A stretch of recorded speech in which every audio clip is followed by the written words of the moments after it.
Oh, Foxy, it's your birthday. Not for real, just for play. This is Cree Summer, and Moana Nui will be right back.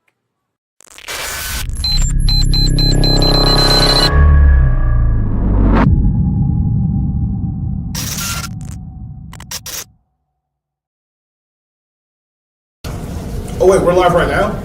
Yeah. All right. What's going on, everybody? Welcome to MomoCon 2025. Celebrate 20 years. We are here live. I'm not sure if you can hear me, but if you can, please let us know in the comments. But we are live at MomoCon 2025. I am joined by another panel full of excellent gentlemen. This is Black Men in Nerdy Spaces, live at MomoCon edition. I'm going to go ahead and turn it over to our moderator who's sitting off camera, Miss Joy. Hello everyone, my name is Joy Stevens. I go by Joyride08. I will be your disembodied voice for the remainder of the evening, and I hope that you stick with us because this is going to be a very lively panel. If the pre-show was anything like the show is about to be, hang on, all right? So what I want to do is I want to start with my left, which is going to be the one that the Falcons have over here. What I'm going to ask you all to do, please give us your name, your other names, and what you do, okay? That's what we're starting. So, please. My name is Mac, but most people know me as Furious, and I am a podcast host on the Moana Nui Podcast Network. There is a sports show and a What You Watching where we just discuss whatever it is that we're watching right now. Hey, what's going on? This light-skinned man is here. My name is Derek. Go by Black Hot Chicken. I am producer and founder of Blue Storm Entertainment, where we produce content, short films, music videos, etc. And you can find us in our various covers and music on Blue Storm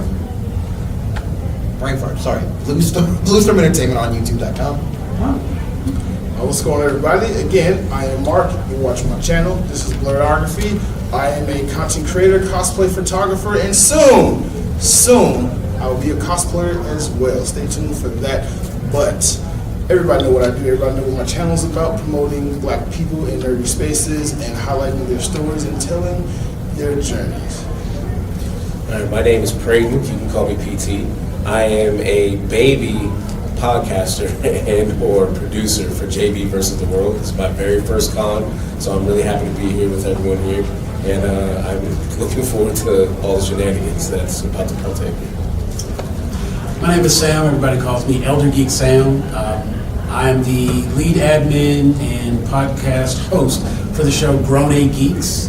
Grown A Geeks has a variety of channels. You can find us on YouTube, Facebook, Instagram, and you can follow Elder Geek Sam on TikTok as well. Wonderful. Thank you everyone for that. So I want to jump right in. As we talk about this panel, which is going to be Black Men in Nerdy Spaces, the definition of what is nerdy, what is not, has changed over the years. So I'm going to ask you, if you look back on your life, what was the thing that we now consider nerdy? What was the thing that got you into nerd stuff? Anyone can answer. For me, it was comic books. I'm Elder Geek, so one of the first things that I had access to was comic books. I've been reading comic books since I was a small child. There are pictures of me when I was probably 4 or 5 holding comic books, and that's kind of where I've stayed very close to as the space continued to grow. There was a short period of time where comics weren't as popular, and I won't really say were frowned upon or looked down upon, but they weren't mainstream by any means. As time continued on, we've seen through the rise of a lot of movies and TV shows, comics have kind of made their way back to the forefront. Now with digital media being what it is, access to comics is phenomenal. So for me, it started with comics and it branched from there. So for me, it started with Star Wars, the original trilogy. I remember as a young child, maybe around 4 or 5 years old, a family friend of mine actually recorded them on TV. I didn't see them live, obviously, it came out in the 70s. But I would watch those movies every weekend, religiously. And that's kind of was my introduction to, I guess, the sci-fi realm. And then, from then on, being more of a 90s baby, anime, comic books, things of that nature, especially Toonami coming home, at 4 or 5 o'clock in the afternoon, watching those shows while waiting on mom and dad to come home. That's what really opened my eyes to the different world of nerddom. It's so cute. You said coming home after school was like, you mean when I got off work? Coming home after practice, tsunami. For me, I would have to say my dad is a nerd, an old school elder nerd, and he just kind of put his traits off on me, and I didn't really know it. So I grew up with comic books and Marvel toys and Godzilla and Ultraman things. And then one day in 1993, this one show came out. Escapes my name, something Ranger Power or something. But that show came out, and it blew my mind. Never looked back since. So ever since that Power Ranger show came out, I, like you, coming home from school, elementary school, middle school, always Fox Kids, the Disney Channel stuff that used to come out on ABC, just cartoons. And so I guess if I'm a nerd or anything, it's because of TV, and just the 90s. That's just what you did. You come home, you watch TV, you do your homework. Saturday morning cartoons. Oh my God, when that went away, the world changed forever. Bring back Saturday morning cartoons, but then was a whole channel of cartoon That's network true. that Right. I didn't get when I was a kid. That's true. So you got it good. That is That true. was the trade-off. That You is didn't true. have it Saturday mornings, but you had it pretty much on demand. You didn't catch Thundercats at 7:30 in the morning on Saturday. You never saw it again. Thank you. That one episode might be the only time you see it. but yeah. I don't want to give my brother this credit because he got a big head as is, but I'll give him the credit. It started with him. My brother was really big into robots. He's been big into building things, so big into robots. That's why I started with Voltron, then it turned to Power Rangers, then turned to Mecha Anime. We also lived in New York, so we just had terrible bootleg dubs of anime. Like the ones where I know they're not saying it, but I like what they're saying, so I'm gonna roll with it. So we had that, and then that obsession turned into when the internet came along and Toonami came along. I just delved deeper and deeper and deeper, and now I'm kind of at the point of no return, and that's how I got into it. For me, it was as odd as this may be. It was PBS when I was a kid, because I was a kid and I was in the living room just playing with my toys, and on the TV I see this little robot dog run across the screen as they're going to commercial. When the show comes back, turns out it was Doctor Who. On PBS. It said Doctor Who in America was on PBS, at least in Georgia. It was on PBS when I was a kid, and I saw that, and I just sat there so intrigued and fascinated, I just had to sit and watch the show. I didn't fully understand what was going on, but as I got older, it became probably my favorite fandom. That's wonderful.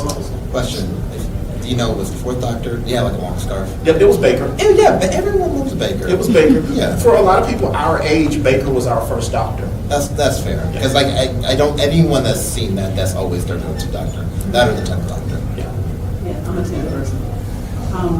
So one of the things I want to build off of as I'm listening to y'all, a lot of you mentioned comic books, a lot of you mentioned television, and the 90s.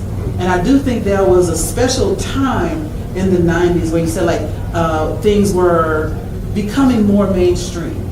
People were ridiculing what I would call niche fascinations a lot less than they did in the past. It was okay to like comics. It was okay to be a nerd. I remember when I was in college in the 90s, because I'm old, I remember people making runs to go to the comic book shop and pick up, a Deadpool or Sin City or what have you. So I think the next question I'm going to have for you is, on the cartoon and comics level, what changes have you seen? Like we talked about Toonami and Cartoon Network. What do you miss, and what are you glad is here now? That's a very wide question. But, yeah, go ahead. I can go first if everyone's okay with that. Accessibility is the major one. Yes, it's good that you have thousands and thousands of hours of whatever you want to watch on demand, but there was like a Audio's magic very to, low. if I miss this thing at 4 o'clock, I'm not seeing this ish again at least like 3 months later, because they have to constantly repeat every 20 episodes, and then they repeat until they get another 20 episodes in. So I missed, it was kind of a spectacle and an event. Also before the internet, like when you were at school, it was something to talk about, kind of like water cooler conversations, but for kids. I agree. I do miss that. Now it's on like Discord is fine, forums are fine. It's just different when you were you're talking to a person about the thing. There's that general mutual excitement.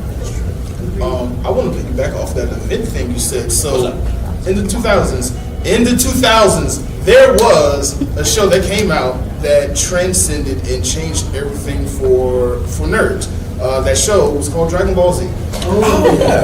Now, I don't know about y'all, but in my household, every day after school, every day after work, me, my dad, my uncles, my parents, everybody, every man in the house came home to watch Dragon Ball Z to see Goku power up 3 episodes to fight Frieza.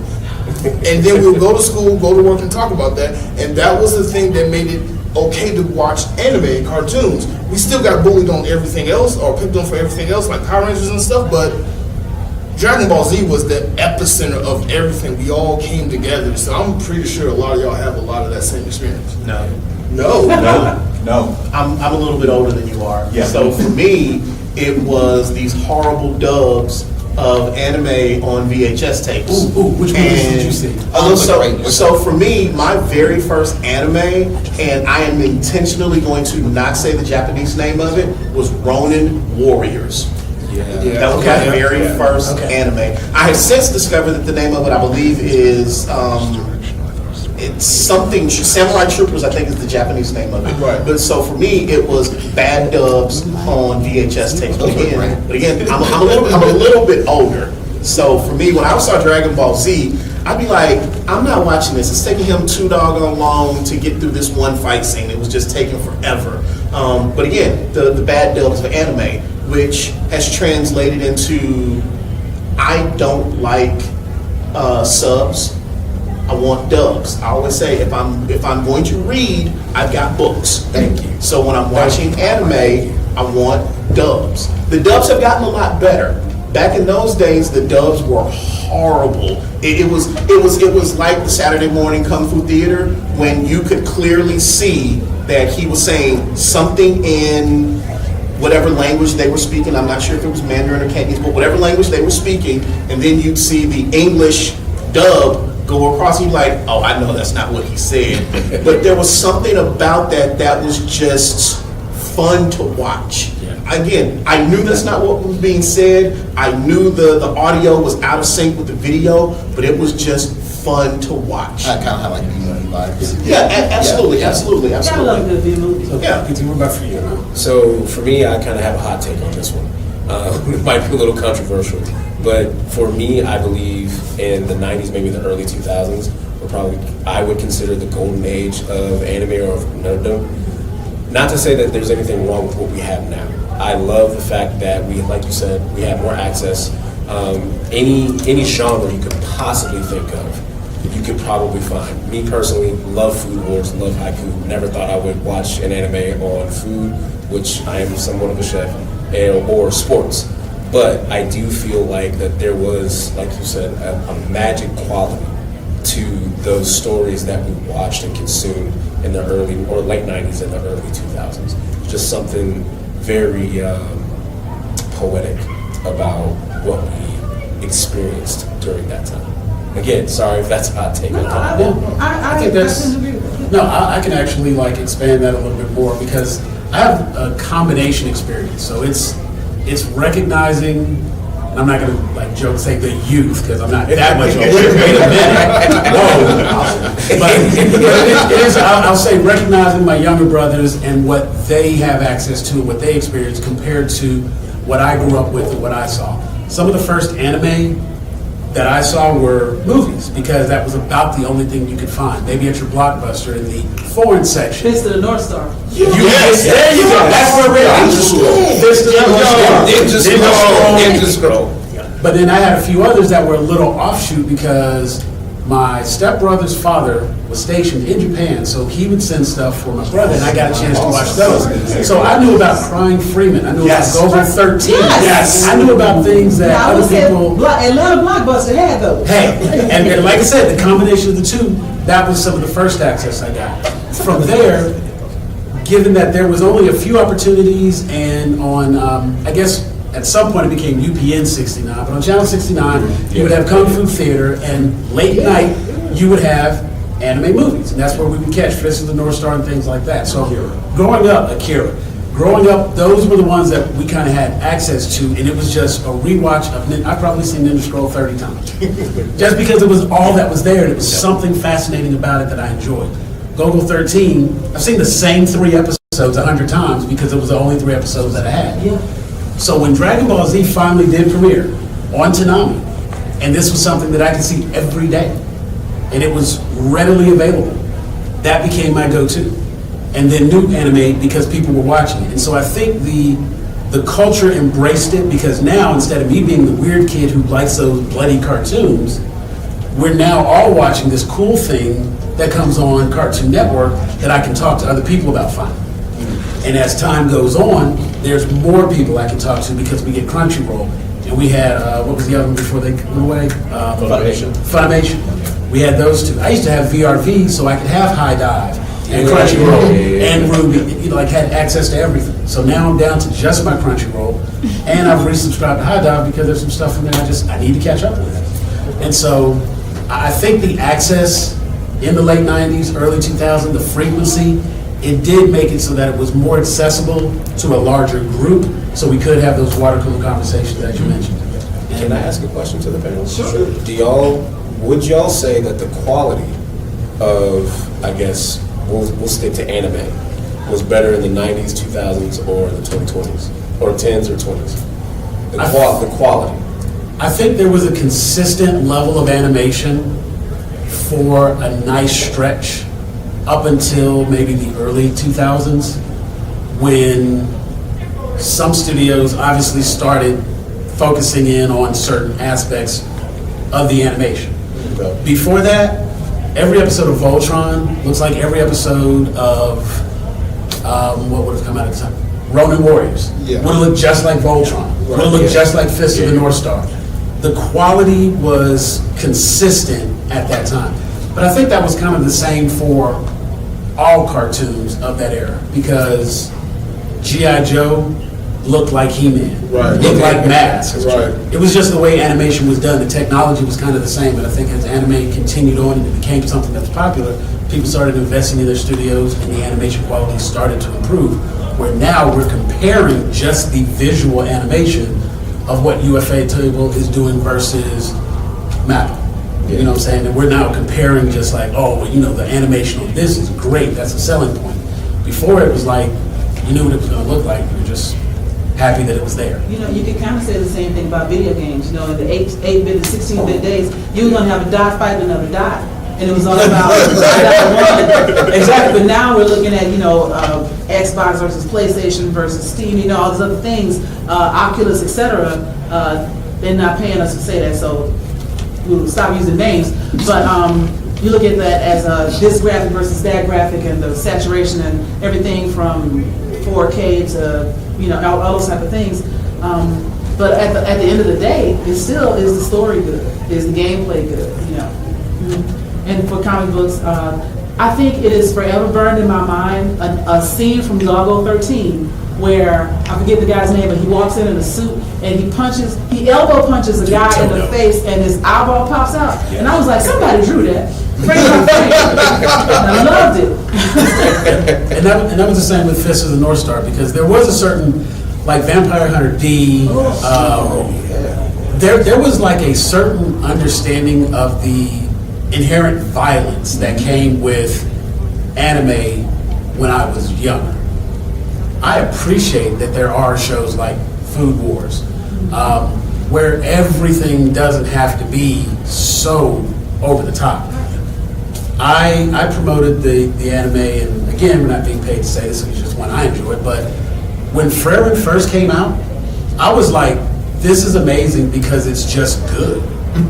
Because this is a different perspective. Like, they've already beat the Demon King. What now?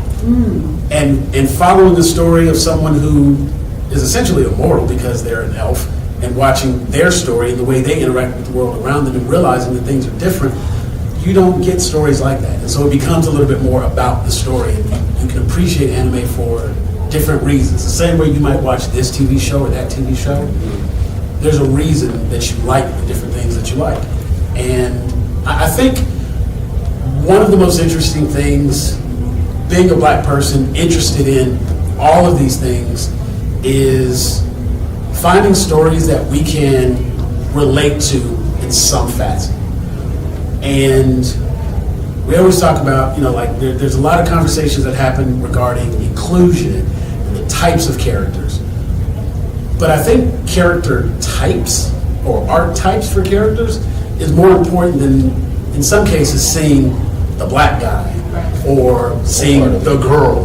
But having a character that you yourself can relate to and understand is really what I think the acceptance is needed for. And probably the biggest thing that I've had to learn just in my lifetime is understanding what I like and accepting that that is what I like and that that is okay. That because I'm a black man and I'm interested in these things, I don't have to like certain things because that's what's expected. That's what took me way too many years to figure out. And that is the basis of where grown-A geeks comes from. It's just embracing your inner geekdom, embracing your inner nerddom, and being the geek you always wanted to be. That actually brings me to my next question, because I did need to bring it back around. This is a black man in nerd spaces. Fist of the North Star notwithstanding. But when you talked about I like what I like, and representation comes in different ways. You can identify with a character's personality that may not have the same skin color as you. But in the black community, and this is, just speaking broadly, there has been this sentiment amongst people who don't get it of that's not black, or black people don't do this, or you're a weird black person because you're like. Meanwhile, there's a whole floor behind y'all of people of every color enjoying this type of media and content. But how have y'all dealt with, overcome, dismiss, whatever you want to call it, people saying you're not black enough, or that's a weird thing for black people to be into, etc. I'll keep it short because I feel like a lot. I've noticed specifically with African Americans specifically, we like to police and gatekeep ourselves of what is black and what is not black. But truth be told, like what is black? Like you're gonna look like what you're gonna look like at the end of the day. I don't think that's healthy, and I think it also inhibits a lot of people's exploration of who they are, because who I am may be different from who you are, or who you are, who you are, who you are. You can be as flamboyant as you want, you can be as conservative as you want, you can be as reserved as you want, you can be as loud as you want, you can be as boisterous as you want, but that talk of, specifically with black masculinity, you have to be this specific way and you can't be anything else, I do think that's very unhealthy. Which is why I like spaces like this, because it encouraged exploration of who you were and what you meant. I want to piggyback what you said. I don't think that black culture, black African Americans gatekeep in that sense. I think it's more of a self-preservation type of thing because of our history in this country. We were taken from our homeland and brought here in slavery, and our history is wiped away. We had to assimilate and go through all these terrible, traumatic things that if we bring up today is like that's un-American. But I think we in America, as African Americans, have an identity crisis of trying to figure out who we are and how we fit here. Because apparently everything we've done so far, building the country, the inventions, the art, the creativity, none of that has mattered up until this point. So I think when, especially a lot of us growing up, we were bullied for being weird, it's out of, again, self-preservation. Be normal like us so we as us can be accepted finally what we are, which we will never be. No, and I agree with that 1,000%. The only thing I want to add just one tiny thing that, because 98% of everything I just agree with you with, I would say I wouldn't punish, especially if, like I say, like let's say a middle schooler or even a high school student. I wouldn't punish them for like stepping out of that box a little bit, especially if it's something they want to explore or something that feels right to them. Right. I think you both may be exploring the concept of gatekeeping from two different directions. Is gatekeeping keeping people out or keeping people in? So I think there is an aspect of people trying to keep us in a box, like this isn't black enough, that's not enough something black people do, blah, blah, blah. And then there's the gatekeeping of this is my culture. I don't want someone outside of my culture to come in and, appropriate it or dismiss it or erase it, etc. So there's two different versions of who's at the gate. right? The gatekeeping conversation is very interesting for me because I went through a major identity crisis when I was in high school. There were two Sams, and one Sam played all the sports, was in ROTC, and was the face of every group and event thing that the school had to host. The other Sam went to Nero and LARPed and, you know, played D&D with friends, was into the entire Palladium universe. And it's, those two worlds never met. And for a very long time, I can trace back situations where there were things that I liked, places I wanted to go, and events that I wanted to attend that no one knew about. I didn't say anything to anybody about it. Maybe the handful of friends that were also interested in those things would see me there, and I would be in those spaces with them. But past that, this was before social media was a thing, I could kind of hide out there. It's very difficult for me to pretend like I don't like this now, because it's going to be all over my timeline. Every algorithm is going to push it to me because it's what I'm looking for. Right. And so at some point, I honestly just had to accept who I was and what I liked and be okay with that. And I would say for the gatekeeping part of it, knowing how I was treated those times that people found out about certain things, I, of course, had that mentality that I never wanted to treat someone else like that. So I've always been an uber inclusive person to the fandom. If all you know about comics is the MCU from the movies, then we will talk about the movies. If you know the comics, great, we'll talk about that too.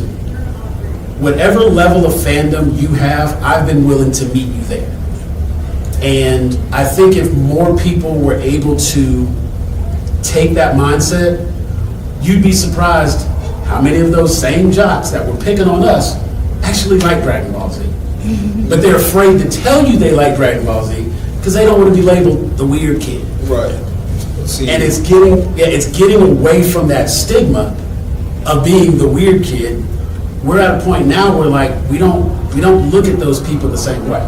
We don't look at the 8th grader who likes anime as the weird kid. We're like, hey, he likes anime. He's going to be great at cosplay.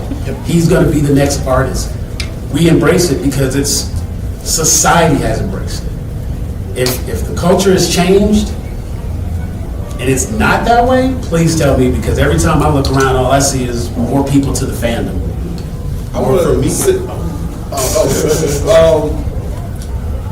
to say this.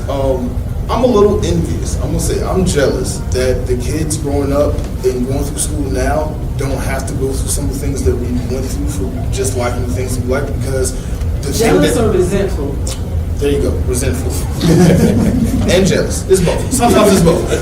But like that's where that reverse gatekeeping comes from. Right.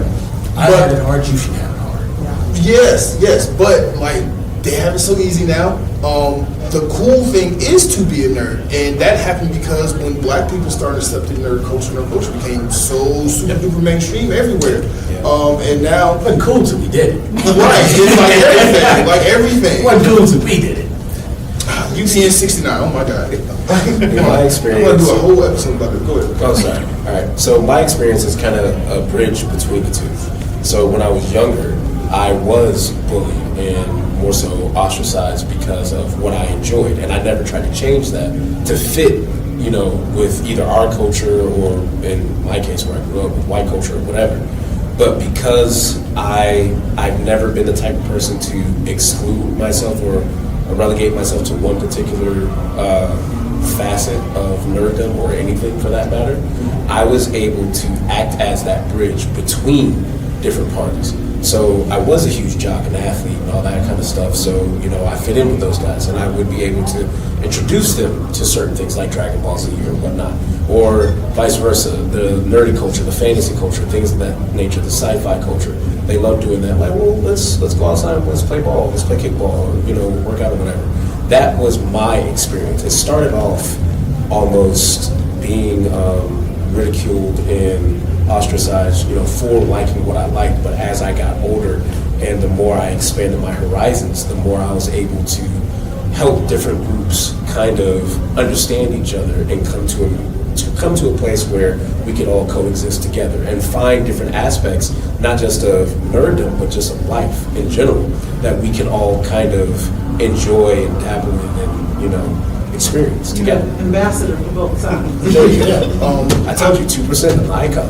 I'm going to come to here too. So for me, my experience is probably going to be a little bit different than everybody's. So growing up, I'm from Atlanta, so I grew up as a black kid in a black city. My sister is 7 years older than I am, and the majority of my cousins and whatnot are about 7 to 10 years older than I am. So I grew up getting bullied and beat up all the time by my family. Yes. So when I started becoming of age and hanging out with the kids in the neighborhood and still expressing like the nerdy things that I was into, I didn't necessarily get bullied by them because I could fight. Because I done already got beat up all the time by my older sister and my older cousins. So when they thought they were going to bully me, I'd swing on them. And that ended really quick. But furious for a reason. Pretty much. And what that taught me was, it's not that I keep my nerdy interests away from other people. It's just at an early age, I developed a good sense of who were people I could share it with. And if I thought you were going to be one of those kids that I had to swing on when I was little, it's not that I hid it from you, I just didn't bother wasting my time on you. I'm saving your life at this point. Yeah, that part. So, and also I kind of realized, all right, a lot of these people are just temporary. I didn't really find my crew until college. Yes. All throughout elementary, middle, and high school, I'm not going to sit here and say I was ostracized because I was a smart kid, so people knew who I was. I was somewhat athletic, so I played a few sports, but I was still that nerdy kid who sat up at the front of the class and was good in all of his subjects. So again, my crew I discovered in college, where everybody liked science fiction that I hung around with. Everybody I ran into was somewhat of an anime fan, and I just gravitated towards those people. Question, I'm curious. When your folks were messing with you, they hit you with, I only mess with you because I love you, right? No. Oh, okay. Straight up violence. No, it was just straight up violence. Yeah. Okay, gotcha. Because again, I was also the only boy. Well, I shouldn't say I was the only boy. There was another boy cousin, but he never came around. Okay. And I think he didn't come around because he realized I'm gonna get beat up too. So I was the one who took all of the beatings. You were convenient. Yeah, pretty much. Yeah. So again, getting beat up as a kid, I learned how to fight. So when the neighborhood kids thought they were going to bully me, you just swing on the right one, and the rest of them leave you alone. Sure. Yeah. Universal rule for bullies. Mark, you want to add something? I forgot what it was. Oh no, I remember now. I like what you said, and Fierce, like what you said.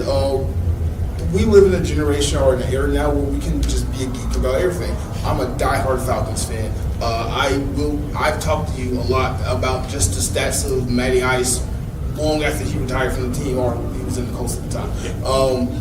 You do a series about it, I do a series about it. I found you can be a nerd about just making music, about anything that you are passionate about, that you have an interest in, and just like a hobby to a business or whatever it is, you're a nerd. And I love helping people realize that, because I think nerds can make the world a better place.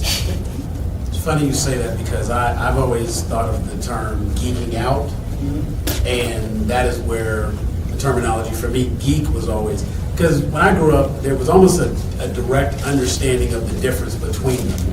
Geekdom, nerddom.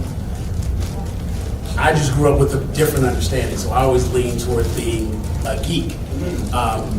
And I think, I don't know if you guys have ever seen, God, I'm just dating myself here, the movie Revenge of the Nerds. Yes. Right. I'm like, wait a minute, let me not do that. So the movie Revenge of the Nerds, and the way they've, I say they, but the way media in general have always depicted nerds, it's always like, it has nothing to do with pop culture, it has nothing to do with fandom. They've always kind of depicted nerds to be like head in the textbook, Dexter's lab. Like, you know, you're Dexter. That's a nerd.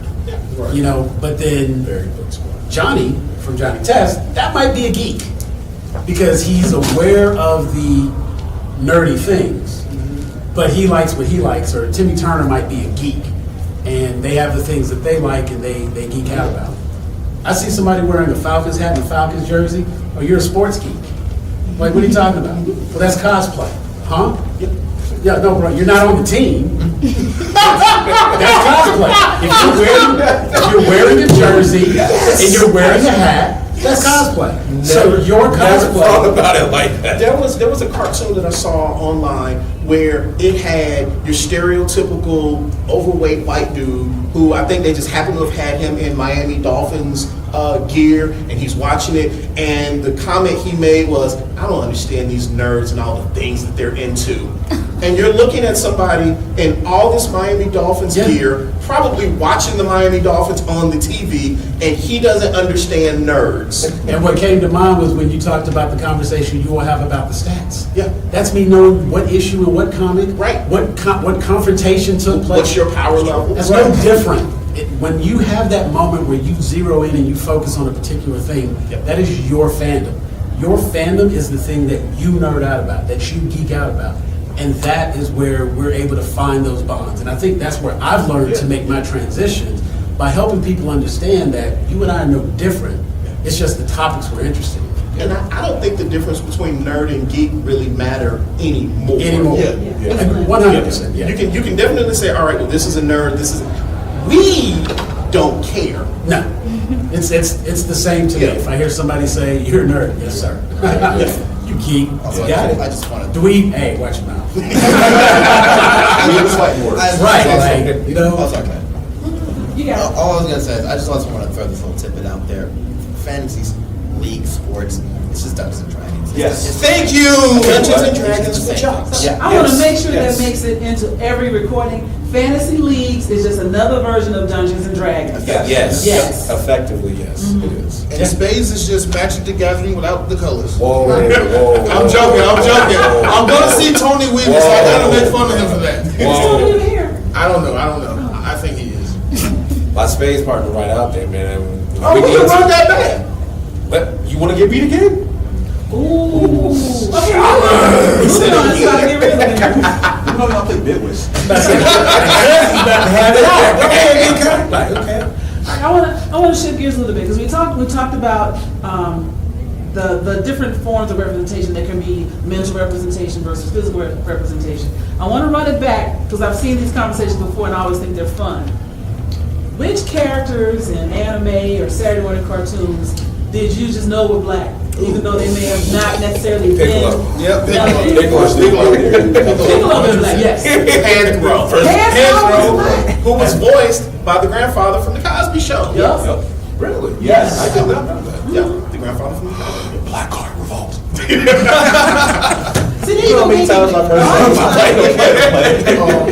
I'm gonna say Garnet from Steven Universe. Yes. Do you know who does her voice? Yes. No, I don't feel like that. No, Garnet is still black. Even in the show, she's black. Yeah. Not like black coded. No, she. That character Garnet is black. Black. With her fro, Yes. she is black in the show. I will say, like, when she separates and you have Sapphire and Ruby is black. And I think we may not have known Ruby was black because you cannot tell me Sapphire is black. Sapphire, she not black. Ruby black. And then when they make Garnet's black. What is it? One drop. So yeah, that's. I think that's how that works. But I think Ruby is the one that we may not have been expecting.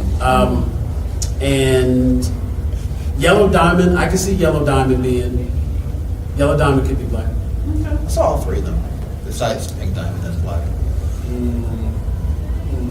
I'm gonna give you a weird one. Lucario, the Pokemon. The fighting style Pokemon with the dreads and the... Okay. I can see that. My hand feel. Knuckles. Yeah, definitely Knuckles. You said why Lucario? Yeah, just I'm understand. Because the same reason why Knuckles. Okay. Like, he just looks like a roster that's want to fight. Okay, I think that's. I think even before Knuckles got a voice, we kind of agreed that Yeah. he was black. And Shadow, obviously. Yeah. Obvious. With the blicky, he was always, he was always kind of weird there. No, I think I don't think there's ever been any characters outside of like the obvious, like the Piccolos, that. Yeah. I don't know. I think I've just really always enjoyed the black characters we have, and as far as like the black coded characters, I don't think there's anybody I would reject if you could make an argument for them being black. I don't. That would probably be. Is there anybody who's black that you feel is not a black character? That's a good question. Are there any characters who are black that you almost question? I won't say question their blackness, but do you feel that they were accurately depicted as being black? So I'll say this because I'm more of a casual anime fan now, Right. And I see a lot of posts and seminars and whatnot about black anime characters, and a lot of the black anime characters, I don't think they're black. They have brown skin, but they don't have black features. Like I'll see brown skin but a narrow pointy nose and straight hair. Now- To me, that's and again, don't get me wrong. I know black people come in all different flavors, shades, and colors. But when I look at certain black characters and I see fuller lips, I see the afro, I see the chunkier nose. There's a word in chat. You all can find it, look it up. When Ghost in the Shell came out, the live action version, they had Scarlett Johansson. They had this whole uproar because what were they doing? There were two conversations that were being had at that time, and I was happy to have both of them. It comes back now. Naruto does not look Asian. The character of Naruto Yeah. looks like a little white boy with blonde hair. Yeah. Sasuke looks like a little white boy with black hair. Yeah, don't worry. Most anime characters inherently are Japanese because they're in anime. But very rarely do the characters look what we would consider to be Asian. They don't draw Asian characters as Asian characters. They just draw them as characters. They draw them as cats. Exactly. There's a whole theory. You can see it, you can find it. They draw them, and that determines how the characters look. But because of that, when they draw black characters, they don't draw them with the intention of giving them specific black features. Because then you get somebody like Mr. Popo, and now we're ready to fight. I was about to bring him Well, up. isn't Mr. Popo more a rendition of an Indian character? Yeah. You know, it's a god. interesting. He's an Indian god. Yeah. Yeah, he's supposed to be an Indian guy. It's interesting you say that because if y'all are familiar with Sambo, that actually is a South Indian character. That book that when it first came out was written by, I want to say, either Irish or Scottish guy in like 1899, and it was about, because that's why there was a tiger and stuff in the book. And Sambo had parents, Mambo and Jumbo, I believe, and they're all South Indian. But when we see it as Black Americans, we know that similar caricature has been used against us as well. So it's all a continuum. So I have a question to go in the opposite direction. How do y'all feel when they lean into the stereotype? So we'll say Killer Bee since we're talking about Naruto, Saz from Final Fantasy 13. I don't know if you guys ever played that. How do y'all feel when they lean into the stereotype? Like they stereotype us almost to a T. Killer Bee, I'm not even mad at that.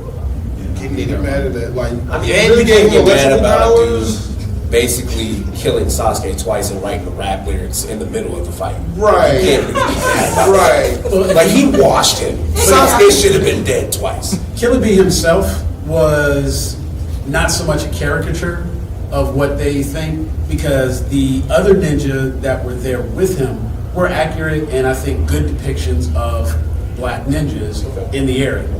Killer Bee was, I mean, every one of the main characters was a fantasy element to some degree. Right. And so Killer Bee is unique because he, like nobody else in the anime, acts like him, but it's okay for him to be that way because that's Killer Bee. You know what I'm saying? But when you look at the ninja that were with him from his village, they were very calm and collected, and they were okay. But I think about a character like when you talk about the depiction, You take Jet Black from Cowboy Bebop, a character that has always been black. And it wasn't until we got the live action that some people even accepted or believed or took time to research and find out that he was black. Really? They were shocked for the first time. Doubted that? I always said he was. I didn't realize there were people who didn't. But there again, because as you mentioned, in anime, there are no black people. There's just darker colored people. Yeah. And so, with the character being written the way that he was, I think if you go back and you watch Cowboy Bebop, knowing the character is black, it plays out a little bit different. Well, for me, with him, it's just like Panthro. I know Panther was black. Jazz from the Transformers. I know Jazz is black. Yeah. I'm going to go out on and this is one that I've always believed, but I might be stretching a little thin on this one. I believe Megatron is black. I can see it. But again, I say that with Jet, just the way he's written, to me, has always just said he's black. Yeah. The Megatron on TikTok is absolutely black. What a universal yes he is. There's just something about the way Megatron carries himself. So to me, Megatron is kind of almost like Nino Brown. Oh, you better do what I say, or I'm gonna put you down right here, right now, no questions asked. I mean, the number of times he done smacked Starscream. Right. You know, I think this is interesting what y'all are talking about because I never saw Megatron as black. That's just me. But what you're saying, you identified Megatron with other characters that you know of that were just gangsters like that. Somebody else might say Megatron reminds them of Al Capone because that is their background. That's and fair. I think, thinking of how a lot of people didn't recognize that Jet Black could be seen as a black character. When we talk about the world that we grew up in, being surrounded by our families and our cousins and what have you, that are black men, black women, etc., we have an eye for it because it's in our lived experience. Think about when I read The Hunger Games, Rue was been black. Rue was described as black, and when she was cast as Amanda Sternberg in the movie, people were like, "Oh my God, is she black?" I remember people saying they didn't care if she died now because she was black. And they couldn't understand why it had been switched from the book. Because in the book, they describe her skin and hair and everything, but they describe her as innocent, as childlike, etc. And a lot of, at least in the United States, a lot of people ascribe innocent to blonde and blue. Okay, I'm about to get this whole show canceled because you're talking about the same people that read the Bible and said Jesus. You know what? They didn't. So you had another point. What? That'll be a part two of the podcast. We talk about appropriation. We talk about stealing culture. They stole a whole dollar. But okay, moving on, so we don't get canceled. One other thing I want to ask you all is what y'all mentioned earlier. Like presenting how they got it easy now. What things do you take advantage of that you have now that you didn't have before? Like, I'm glad we have this now. Crunchyroll. Streaming. Crunchyroll. Yes. A lot of you mentioned that you're podcasters, and so I think that we are able to. Just the internet. Yes. Oh my God. Being able to easily find my tribe. Bingo. Yeah. That's when I said the internet, that's what I meant. Like, I can find what I want. Yeah. I don't have to hope that I run across it anymore. I can seek it out. Or I can create it. Yes, that's what I was going to do. I can make it so it's available for others. And I have, as an interesting side note, part of what caused me to create my Facebook group was being in other larger Facebook groups and not being able to have debates, not being able to actually have conversations. And I found that when the group, and I'm not going to name any in particular, but when you have certain groups that have 20,000 members, you think surely someone's going to have an opinion on this. If the moderators even decide to let your post go up and it gets through, it immediately turns into an argument. Yep.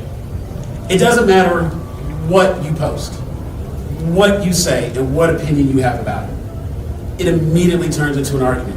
And because it's an argument, nothing is actually taking place. It is name calling, it is bullying, it is just the hate speech back and forth. And it's like, I just want to know who y'all thought would win this fight. I didn't need to know if this man mama was at your house. That is important. This is why I say 100 people is the sweet spot. Yeah. 100 is the sweet spot. Once you get, say 150, to me that's about where it should max out at. Because once you get to 200, now we're just starting to get into everybody's arguing and fighting. But of the groups that I've been in, 100, in my opinion, 100 is the sweet spot. Now you're saying 100 people in the conversation, 100 people in the comments? In the group. In the group. To me, that's the sweet spot. You know, I would say as the primary admin, my group is private. You are vetted before you get in. How many people in your group? I have over 1,500 members in my group. Wow, okay. But I have a moderator staff that will come for your neck. Okay. We do not tolerate the hate speech. The whole point is to have discussion, and if you come in there acting stupid, you only get one shot. You know, You mess that up, you out. I find it interesting. What you created is a safe space, like in the form that it's supposed to be in. Because what I've seen across multiple media, other places where there's large groups, is they have moderators, but the moderators might be just as bad as the people they're trying to control. I've even seen groups be created to be safe from other people and then become the thing they hate. I've witnessed that too. And so where do you all go? What groups do you recommend? Where do you go to look for your tribe? You know, is it IG? Is it Facebook? Is it Threads? Is it a particular set of words that you type in and say, "There's my people"? Depends on if I wake up and chose violence that day. I mean, because I'm like, if I find a topic that I feel very strongly about, good or bad, if I gotta say my piece, we go into Reddit. I'm gonna go to Reddit, I'm gonna find the Reddit thread, and I'm gonna search for the one that allows me to say what I want to say. And the reason I pick Reddit is because even though there'll be some name calling, they come up with facts, and it's gonna be a discourse, and we're gonna go back and forth. And they're gonna have chapters and volumes and issues, and they're gonna, you better know what you're talking about, because they're coming for you with Reddit if you don't know. If I just want to put a thought out into the world, and I don't really care what happens after that, maybe it'll go up on X. Because if I tweet something, it is not for a response. I don't care. I just had to say it for me. I'm not going back and forth with you on Twitter. You're not doing that. Yeah, you can look at X as either the void or the dumpster fire. Like either way, it's out there. I don't care. And that's what it is. For me, it's the void. I had the thought. I needed to say it. Boom, there it is.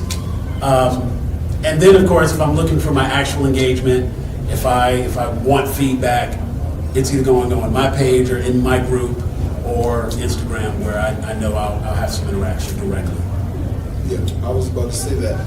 If I find you and I like you, think you're engaging, and you're somebody who not only I can debate with or just have a cool conversation with, you're coming to my group. I'm going to create the group. Raise your hand if you're in the audience and you're like 50 of my private groups and 12 of my secret groups. All All the hands are going up, to be honest. So yeah, if I find you on TikTok, Facebook, Instagram, wherever, you're coming to me. Also, shameless plug, become a channel member. I'm gonna leave it at that. I do want to say something. A little bit of everywhere, but I'm just going to piggyback a little bit of everyone here. The most crucial thing I would suggest, make things, whether it be music, whether it be a review, whether it be a blog, I think we can still do this. Make things because people want to be a part of something bigger. So you might think you make dumb music, but you'll be amazed. You get like 5 people, hey, I'm making a game, can you make music for that? Hey, I'm making a short film, can you make the soundtrack? So, and that is something I'm very proud of the youth of all races. They are not afraid to make things and put themselves out there. Because a lot of us, especially Black, will have like that, I want to do this, but I'm not sure. But to see them unabashedly do it, that is very inspiring. I would agree. I think that is another benefit of the internet writ large is it gets around the A&R people in the music industry. It gets around Hollywood, and it allows people to put their art out there and have the people looking for it to find it. Yeah. For me personally, honestly, I'm a big proponent of IRL. So I'm not a part of a whole lot of different groups and whatnot. I prefer interactions like this. Listen. So I generally, I guess like I said earlier, being the liaison between different groups, I try to find people who are like-minded, and I actually try to develop a personal relationship with them. So it's not just, okay, we're on the internet talking or whatever. Let's go out, let's go to the bar, watch the game, and in the middle of watching the game, we're talking about nerd stuff, whatever. Or come over to the house, have a barbecue, 5, 6 of us, 10 of us, or whatever. Building meaningful relationships in real life. That's been my big thing. That's been my, I guess, experience. Not so much online, but just No, I agree. building friendships in real life. There is an inherent value of good old-fashioned boots on the ground, talking to people, sharing interests, and then sharing skill sets, most importantly, and then having that develop into something bigger. That brings me to another question. You may not have an answer, and if you don't, that is fine. I probably not. I always have I'll do my best. Do my best. So there is this general discussion around certain types of men, a lot of them in nerdy spaces, lacking the ability to form relationships. And I'm not talking about just in the romantic, because I do not want to get into that. But just the discussion around, having friends in real life, going outside, Go touch grass. Go touch grass. Yes. And all of you seem, on the surface, very well adjusted. So,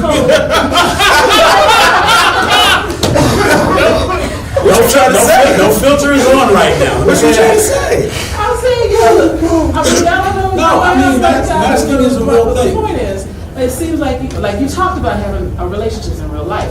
I know that some of y'all are happily married. I know some of y'all moderate huge communities of people that you know in real time. Some of y'all I consider friends. All of y'all I consider friends, but some of y'all I actually have to hang out with in real life.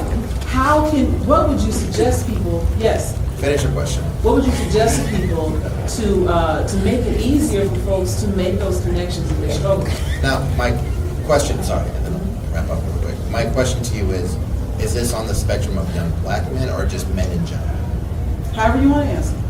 I'll say with the men in general part, I think a lot of men, particularly in the nerdy spaces, puts a lot of pressure on themselves, and they base their expectations of manhood on characters who are designed to win and written to win. That also puts an unhealthy amount of expectation, which, truth be told, as a man, just be a halfway decent person and just have like 2, maybe 3 life skills. That will take care of 75% of your issues when it comes to forming relationships or even intimate relationships. I'm sorry, you can continue. No, give me time to kind of think about it, so I just Do you need more time? I can keep going. I'm so happy you brought this up, because one of the things I wanted to talk about when creating this specific panel of, just the In Nerdy Spaces series where we talk about certain things. As a black man, I've been told several thousand times that after a certain age of you being a black man, it's not okay to have friends and worry about your best friends and hang out with your buddies and stuff. At some point, you gotta move on. I've been told that by our own friends. Yes, we'll talk about that later. That just sounds stupid. Wow. Exactly. Hold on. And you can tell them I said it. Yeah, that's cool. That's cool. There's this thing on the internet where men can't do anything. You're either too sassy, you're gay, you're nerdy, or whatever. Someone's compiling a list of everything that a man can't do. Son, there's literally YouTube channels on how to drink things masculine. Right. Yes. No straws. Yeah. No All right, bananas. well, I don't want to put my mouth on the rim of the glass, though. I was a You can eat bartender the for about banana, 10 you years. gotta I'm eat it gonna on the say side this. like a there Or you is gotta break a certain Yeah, you gotta break it. to what you drink and how you drink. There is a little bit of I get that, but it just seems like If you're drinking from the straw, whatever's in the glass, you're gonna drink anyway. Here's So the are you- thing. that's for another episode. Yeah, because I'm definitely going to get this podcast canceled if I say it. Yes. Okay, I think I know where you're going. We're going to stop that right there. 20 minutes on the straw before you take a sip. That's that. I get that. The straw is for stirring. It's for stirring. It's not for you to sip out. Let's try. Are you serious? It depends on the type of straw. Seriously. Yeah, the little thin cocktail black straws, those aren't really for you to drink out of. They're for stirring. I am 27 years old. I don't care what somebody thinks about me drinking out the straw. I don't care. I'm gonna grab 3 more to get all of it in Right. one. I don't care. So, yes. Going to the point, getting to the points, it just seems like as a black man, you can't do anything, you can't be anything other than this hyper masculine fixation of what society think a black man is. And we're black men in America. This is probably the hardest place to be a black person, period. But like for black men, for black women in America, it's just terrible. And I'm tired of having to defend myself of how I am and because of who I am. And I kind of crashed out. So I'm not maintaining my relationships that well. I'm focusing more on just business because it's a lot of mental stress on me trying to fit these boxes that everybody else is trying to put me in. And I'm 37, I'm gonna be 38 in 2 months, still to this day trying to figure out who I am as a person because I'm listening to everybody else. You a black man, you can't do this. You a black man, you're supposed to be doing this. You 37, you're supposed to have kids by now and married. And I'm like, I have none of those things. Where do I stand in society? I'm trying to figure that out. Go for it. Are any of those people paying any of your bills? That's my philosophy. If Are they any of don't those pay my people paying your bills, if they don't pay my bills, I should not care. And now that I only pay my bills, it's very lonely. Okay. Yeah. I'm going to the top. Go ahead. I don't know why you go ahead. So to directly address the question, I think what makes it easy for us is when we were born. Because even though there is a clear age gap, all of us grew up in an era where technology wasn't, you didn't grow up with a cell phone. Cell phone came a little later in life. I got my first cell phone, like, I had a job for like 4 years. I was able to pay my own bill when I got my first cell phone. Me as well. I got my first cell phone when I was in college, but for me it was, I rode the bus, so I needed to make sure I had a way to call somebody if something was going down. But again, it's that whole, we had to go outside to make friends. We rode around the neighborhood on our bikes and looked for the house where everybody else's bike was. We just, because of when we were born and grew up, we have inherent, I wholeheartedly believe, an easier time at developing and maintaining in real life relationships. Because that's how they started for us. There was no internet for us, for the most part, for us to meet people online. The kids that are being, I say kids, man, I feel old some days. 35-year-old kids. But for a lot of these kids that are like 27-year-old kids. like for anybody who's say 27 and under, I think for them, they grew up with a cell phone. They grew up on the internet. That's how they met people. Our parents told us don't get in the cars with strangers. Don't talk to strangers. But that's how we made friends. So these younger kids, all they know is going to a Facebook group, going to an Instagram post. For them, going outside and actually talking to people is an odd concept. The place where I work, there's an organization who is focused on helping minorities get better grades. You know what I'm talking about. I was in there tutoring once, and there was a young man who came in, and there was a young lady that he clearly had a crush on. He walked right past this young lady, went upstairs to the computer lab, and started to send her a Facebook message. Dude, you walked right past her. She's downstairs. But I think there's just a thing with some of these younger kids that they've never had to go outside and meet people that way. A lot of their interaction starts online. How do we fix that? I don't know. I'm not even certain that we can fix it, to be honest, because it's part of the culture now. Because I've noticed, I'm sorry, and this will be my last part. I see a lot of times when I see people talking in real life, and I grew up asking for girls for their phone number. I see guys now asking girls for their Instagram handle. That makes no sense to me. I can't call you Well, I don't think I can call you on Instagram. You Maybe can call on can. Instagram. You can't call? Okay. Yeah. It's a brave one. But but again, it's just I grew up asking for phone numbers. That's how I approach a young lady. I ask for her phone number. The concept of asking for an Instagram, I just think we're in a place where that's the new norm. I don't know that we can get out of that, unfortunately. I would address that, but go ahead. It's San Junipero, and things happening in real life versus the way things happen in virtual spaces, whether it be our personal relationships, whether it be our conversations, whether it be our arguments, it is universally understood that when you are behind the keyboard, whether it be your phone, whether it be your computer, whether it be your game controller, I'm invincible here. You cannot hurt me when I am here. When I'm in real life and I'm looking at you, that can hurt me. My feelings can be hurt. I can be rejected. I can feel a way I don't want to feel. And so it makes me think of the episode Black Mirror, San Junipero, where these connections happen between these people in this virtual space. And then at some point, go watch the episode, but at some point, there's a major life event and they decide to meet in real life. Is that the one with Anthony Mackie? No. Okay. I asked, that's the only episode I've ever seen. Okay, there's a lot of good. We'll talk about that later. They're not paying me, so. But ultimately, I mean, you take it, any Sword Art Online, you take Reboot, anything where people exist in a virtual space, but they have the opportunity to interact in real life. What was it? Ready Player One. Yes.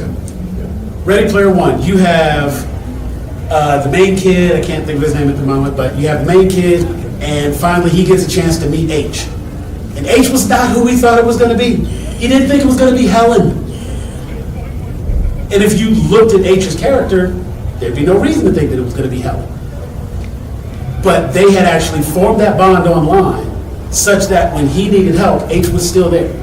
So I don't want to trivialize the bonds that people form in the virtual spaces, because I do believe that they can be genuine, they can be real. But I think a lot of times those bonds are made, much to your point, because of the environment that has been cultivated and created and what they've become accustomed to. That is easier. You swipe left, you swipe right, everything is virtual. The avatar online is the best representation of who I am, or that's the version I want you to know. And I see with my kids what a big deal it is for them to have actual friendships. And when they interact with people in real life, and it's not just virtual, it's serious. Like, they are all in with those people. You have my actual phone number, you might as well give me blood, give me your first child. Like, that's how serious it is, because it's so easy to give you my Instagram. I can block you the moment I don't like you. I'm in control of our relationship. But if you know where I live. But if you got my phone number, if you know where my house is, if you are a tangible, actual person, I have to deal with you in a tangible, actual way. And see, that's kind of what I wanted to build on, what you were saying, and what you were saying. For your generation, you went out and you just formed relationships. That was something that you learned on the job, basically, to say the least. And, so you went out, your generation, y'all went out and y'all formed relationships, formed bonds on your own, trial and error. I think for our generation, or not necessarily ours, but the younger generation, it comes down to parenting, which is what I'm doing with my son. He's 8, he has his own cell phone, all that kind of stuff. He's constantly online. I have to make a point as a father to take him out of that space and to teach him how to interact with people. Because I noticed, not to give too much, but there was a time where I didn't get to see him, didn't get to spend a whole lot of time with him. And I noticed that his mother was not doing it. And so once I finally did, I noticed, hey, you don't make eye contact when you're speaking to people. Or when you're interacting with people, you don't necessarily speak to them, you just speak. You're not developing people skills the way that you might have, or we have, when we were coming up, during the birth of them. So I think a lot of it's going to come down to whether parents are going to go that extra mile or extra 3 miles, 10 miles to teach their children, hey, internet's great, love that you're forming all these bonds and relationships on the internet, but that's not real life. You still need to develop certain life skills that will take you through, that will take you through the rest of your life. So that's to kind of absolutely touch on. Can I just bring on? Yeah, go ahead. Just for a second, because I'm gonna combine your point with your earlier question, and this is not even like just gentlemen, just people in general. I will say this because I notice people have a lot more social anxiety, and everyone's victim of that. I will say this: I think when people take the skill set, because talking to people is a skill. If you do, like anything else, is like a muscle. If you talk to enough people, you'll easily learn how to talk to anybody. I just think people psych themselves out and they prefer to withdraw to the safety of the screen, which I understand the safety aspect of it. But like anything else, any skill, whether it be talking to people or music or just anything in production, there's trial and error, there's pain. You mess up 1,000 times, and by the 1,001 time you kind of get it. You can't avoid that. Steel, I think it was a pastor, I don't know. What did he say? Fire, steel is only forged through fire. Yeah. That's in any aspect of anything you want to do in your life. Iron sharp. Oh, iron sharp, there we go. Diamonds are only made by pressure. Get mine in it too. But I agree with you. It is a skill set. It is something that you have to do kind of repetitively. Yeah. And again, given the generation that's coming up, like I said, I think that it's going to take a lot more effort on parents to be intentional about teaching their children to do certain things and to, I don't want to use the word force, but strongly encourage Gentle kids. guidance, I think that's what we're going to call it. Strongly encourage. Strongly encourage to develop certain social skills. Okay. That's my take. We should go back to back in my day. Just go outside and don't come back. Don't come back. Don't come in the house until you understand. Go outside, doors locked. Yeah. You can't come in. Right, they had a whole commercial. It's 10 o'clock. Do you know where your children are? Drinking water Alright, out I'm the not hose that- on the side of They just got home because the street light just came on at 9:30. That's my parents cruising the streets looking for the street lights came on. I want to end on a high note, and this is something that we started before we started recording. I want to go back to it. And y'all can tell me, this is going to be like the last question that I have for you. If you had superpowers, what would those superpowers be? No limit. I didn't say if you were a superhero. I said if you had superpowers, what would those superpowers be? Mine's very easy. Okay. I'm gonna have all the powers of Superman, and I'm gonna go out and I'm gonna put good in the world. Whatever form that looks like. If we have to take out certain groups of people to put good in the world, then we'll do that. But genuinely speaking, like I do think anybody that knows me knows that I already have kind of a hero complex, and I like to see people smile. I like to help people, and my mother is the reason I am the way that I am when it comes to being good-natured. And there's no question that I would have no choice but to be a hero, because all I can think is what would my mom say. Yeah, it's definitely giving lawful good. Right, as corny as it is, like, it is, anybody who ever meets my mom will understand immediately why that is.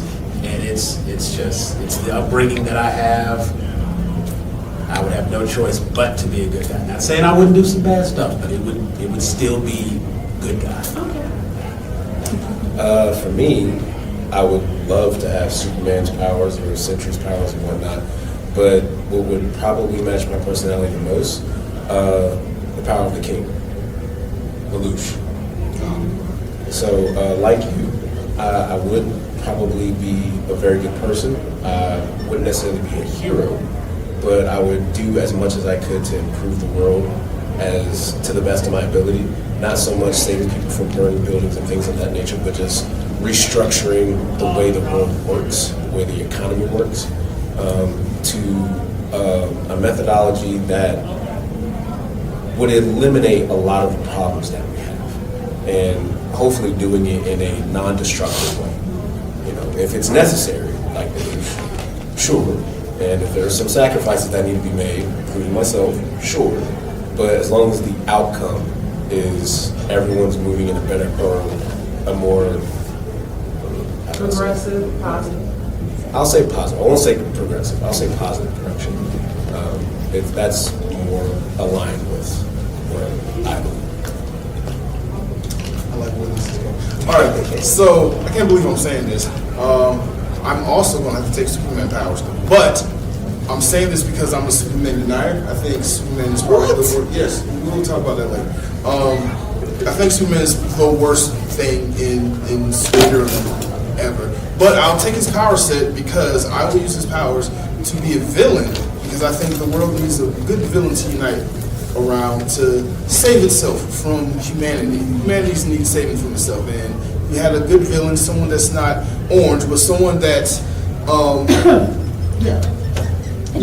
superior or something. You know, we can work around that. Yeah, alien invasion of one. Yes, go for it. So, effectively, you be the incel guy from like Megamind. Yeah, but once the world is not even in my image, I'll be like, all right, now y'all can go back to where y'all We'll were. just roll up to the White House. Hey, it's not a dictatorship. We're just under new management. He'll understand that. We're under new management. So that character's name is General Zod. He exists in comics.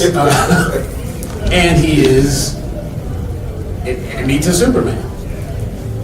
I want to be an enemy to humanity because they need a lesson learned. Yeah.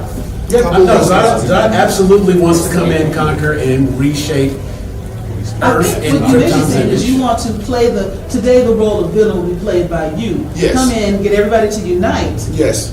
So that they come together and then just be out. Either Yeah. they can think they killed you, you can move on or whatever. Right. But they come together in a way they haven't before. You're united. Exactly. Exactly. Like what should have happened 5 years ago when the sneezes was. Yes. Oh. I had to stop myself. Yeah, we should have united 5 years ago. We didn't. The unspecified virus of unknown origin. It was a Pokemon. The Pokevirus escaped. There we go. All right, your turn. Do you want to know mine? Mine's really lame. Yeah, yes, I want to know. Okay. Matter manipulation, and I would just basically a one-man China. Oh, you want like platinum and silver? Yeah, I'll sell it for you for like $5. Firestorm. Yeah. Firestorm? Yeah. Then I will be Firestorm. Okay. And then everyone will be afraid to get rid of me. Like, you could kill me, but at the same time, I know you don't want to pay full price for a price on a plate of like silver and platinum and gold. So You'd be like Captain Tino? yeah. Stabilize the economy. I was about to say, here's the crazy part. As the ultra geek that I am, I can't help but to immediately like find the flaw in each of these characters. I don't mean to do it. It's just it's in my head Well, because everybody I'm needs thinking a to flaw. myself like, Wait, hang on before you go. okay, yeah, I want to hear this last one too. So if I have to pick somebody's power set to have, Or just what powers you want. it will probably be Thor. And one of the things though that is taking in the abilities of an Asgardian, because the older they get, the stronger they get, surviving in the vacuum of space and all those other things. I would be neither hero nor villain. Although, no, I would be considered a villain Chaotic neutral. because there would be bodies floating in space. What? There would be bodies floating in space. Whose body? Why? Huh? Whose body? Anybody that crossed you. Problematic individuals. There you go. Problematic There you individuals go. would be the same way Earth has a satellite debris orbiting around the planet. There would be an orbit of problematic people around the planet because, again, I'm going to go. Did you see the first episode of Invincible? Where he threw that guy into space? When he threw that guy into space, there was a fight. He just picked up the dude, threw him into space. My God. Problem solved. Okay. Problem solved. See, okay, I wouldn't throw them into space, but there are a lot of people that would be like foreheaded, embedded in walls. I want you in space. In space? I want you in space. I want you off the planet and gone. Okay. So all right. with this orbit of bodies, this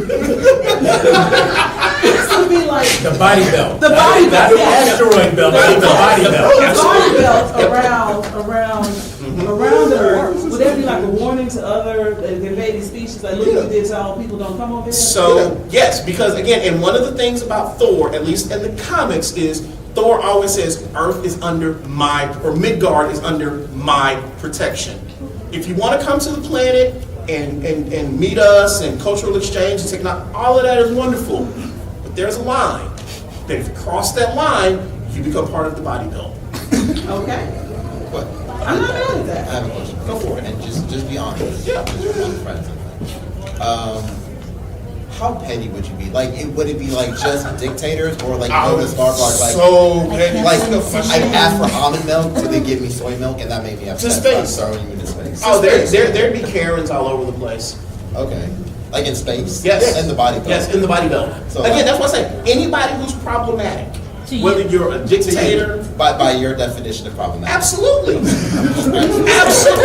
Absolutely. Grocery shopping Yeah, and the that's- cashier that's didn't give you your receipt to space with her. No. That's that. I wouldn't go that far. Okay, But if what if she's texting on her phone while she's checking you out? I'm gonna need you to do better at your job. No, but if I'm in the grocery store and I'm going shopping and I'm just trying to check out and you're just giving me all kinds of crap for no reason and you're just being you might end up in space. But what if it's no reason to you, but for them, they've actually had a terrible day, and they're just Maybe they frustrated. So just because you are experiencing a problematic individual doesn't necessarily mean that they are a problematic individual. Depends.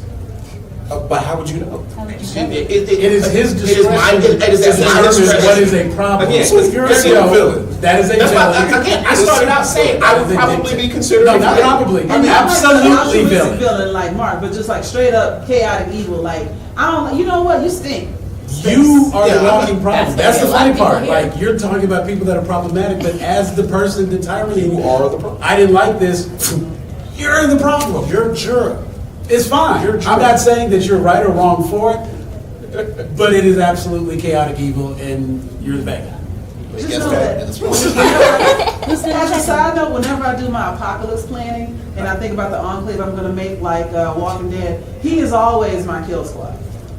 Yes. So And you gotta have, I mean, Gotta have necessary evil. I get it. I get it. I mean, obviously, dictators, those level people are going to be first.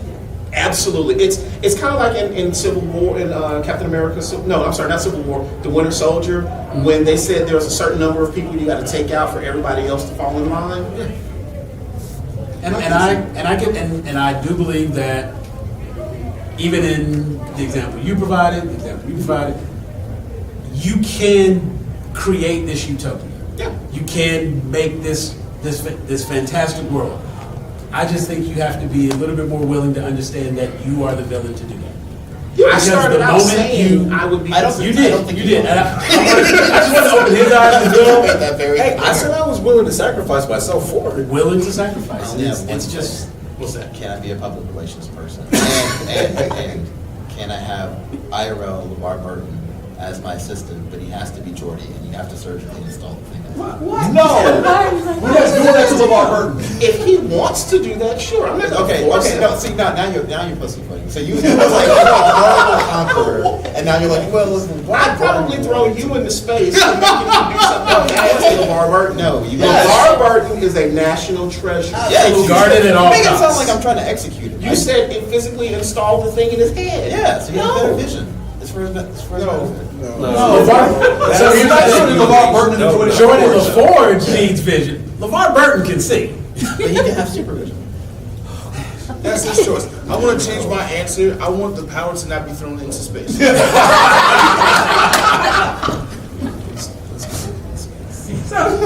already have that power because I can just use my You keys. wouldn't do that. One on one. Because I would have the audacity to tell you guys, but it's like a horrible word. I And I'll just come back. All right. Yes. The body belt, I like That it. was an interesting conversation. That was. So as your embodied voice with all the questions, I've had a blast tonight. I'm going to remember this conversation for a long time. And thank you, Mark, for letting me be part of this. I will turn it back over to you. Before we go, why don't everybody just say their social media starting you so everybody can find you on the interwebs if they want to follow you so they're not thrown into space. Let them know where they can find you at. As I said earlier, I am a podcaster on the Moana Nui Podcast Network. That is the first place to go and look. For my personal social media, they are all the same name. It is MRATL, the number 4, the word life. Mr. ATL for life. Just for me, Blue Storm Entertainment. I'm on Instagram. I'm on YouTube primarily, and I'm also on Coffee. So feel Is free it to Blue give- Storm? Blue Storm Entertainment. You can find me at JB versus the World, either Facebook, Instagram, YouTube. You said JB versus the world? Yes. Is that VS or V? VS. Okay. JB VS. No, I'm sorry. Versus the word versus. Oh, JB versus. the world. JB versus. Okay. Yeah, my bad. No. That's Baby, good. baby podcaster. I'm learning. Good job. Now we have. You can look for me, Grown A Geeks. You can find our YouTube, our Facebook, our Instagram, and you can follow me directly. I'm Elder Geek Sam. And I'm Mark from Blerdography. You can find me everywhere on the internet at Blerdography, Facebook, Instagram, TikTok, Blue Sky, Fanbase. Even though no one's on there, I'm on there. And everywhere else, use social media. Thank y'all for coming. This has been Black Men in Nerdy Spaces. Join us tomorrow live at 7 p.m. at MomoCon for Black Women in Nerdy Spaces. That's going to be a fun one. See y'all next time.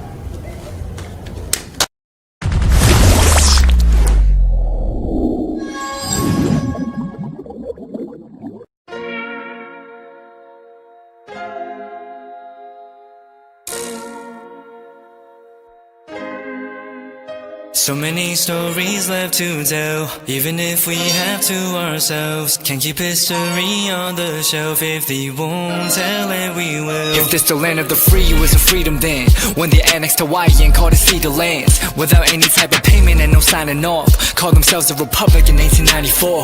1.2 million acres overtaken from the native Hawaiians. When they resisted, the West retaliated in violence and erasure. The Hawaiian language is banned as part of colonialism's plan to expand, yeah. Stuck between a rock and a hard place. Multiple bombings of Kaho'olawe as a part of their ongoing war with Asia. Used it as a place for target practice. No consent or compensation. Colonizers call for annexation.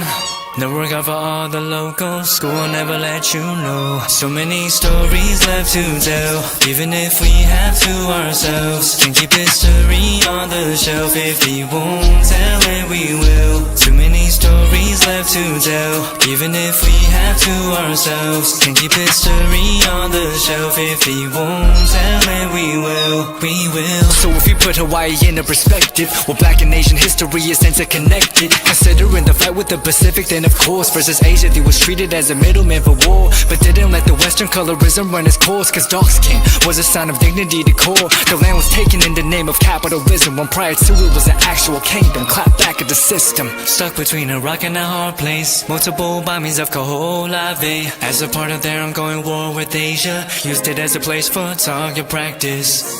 No consent or compensation. Colonizers call for annexation.